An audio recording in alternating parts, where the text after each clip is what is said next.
which was directed by Daniel Attias, with a screenplay by Stephen King himself, which of course is based on his novelette Cycle of the Werewolf, which also featured illustrations by Bernie Wrightson.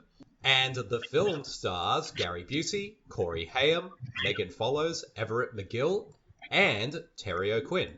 And the plot summary, which I am reading off IMDb, is: in a small town, brutal killings start to plague a close-knit community. Marty Coslaw, a paraplegic boy, is convinced the murders are the doings of a werewolf.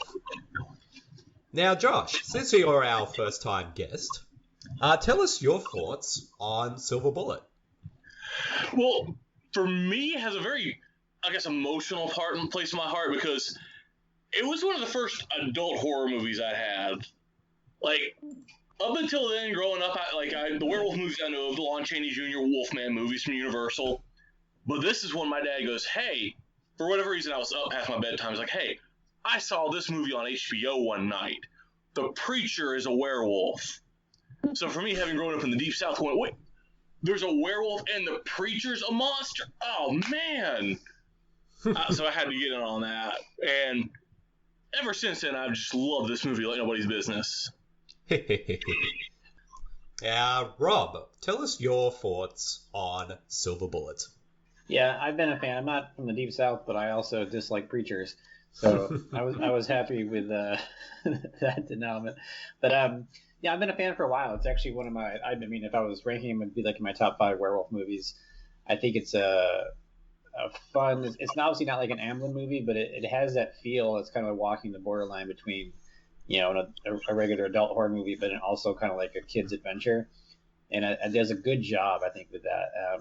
And so it's been one that I've always loved. It's fun. It's got some good, werewolf action in it, some good suspense beats.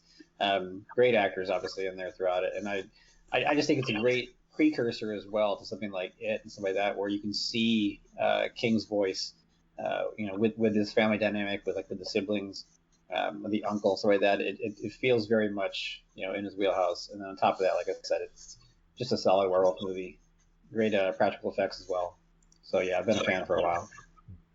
Hey, Marcy, what do you think of Silver Bullet? I never watched it. No, I'm kidding.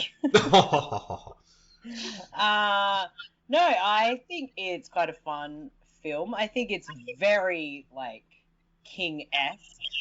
But I found it interesting because I did not realize that Don Coscarelli was originally the director on this film, and he did film some scenes, but then got frustrated and pissed off, and they got someone else to fill in. So I imagine it would have been a bit of a different film if, he had done the whole thing. But you can definitely still see he's there with some scenes. But I think Silver Bullet is a pretty good film. It's very enjoyable.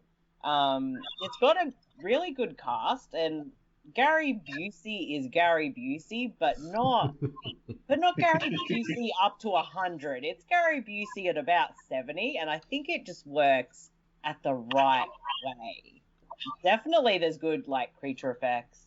The werewolf looks really cool, but definitely, Stephen King, the way he tackles different things, the way he sees a werewolf, it's just this is this monster, but it's attacking this town, but here are all the people in the town. Here are all the characters. Here's the dynamics of what happens when this event happens in this town. So I it's always very fascinating because with him, it's very different.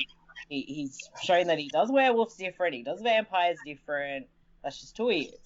Bede, what do you think about Silver Bullet? And do you want a wheelchair for when your legs might not work? That's called the Silver Bullet, so you can ride around town on your little, it's basically like a motorbike almost. Yeah, well, I mean, having grown up in, a small town, one of the things I love about this film is that it really does capture small town life, especially in the first act of the film, which I think it did really well with, kind of establishing, who these people are of this community, what are their roles, how they relate to each other, and also the family dynamic between Corey Haim and Megan Follows characters. At first, they're, they sort of had this kind of sibling rivalry between the two of them, but as the story progresses, their relationship with each other starts to grow. And I do agree with you, Rob, that this film, in a lot of ways, and maybe and also the story too, do have that sort of feeling of it. That's what I sort of felt rewatching this film again.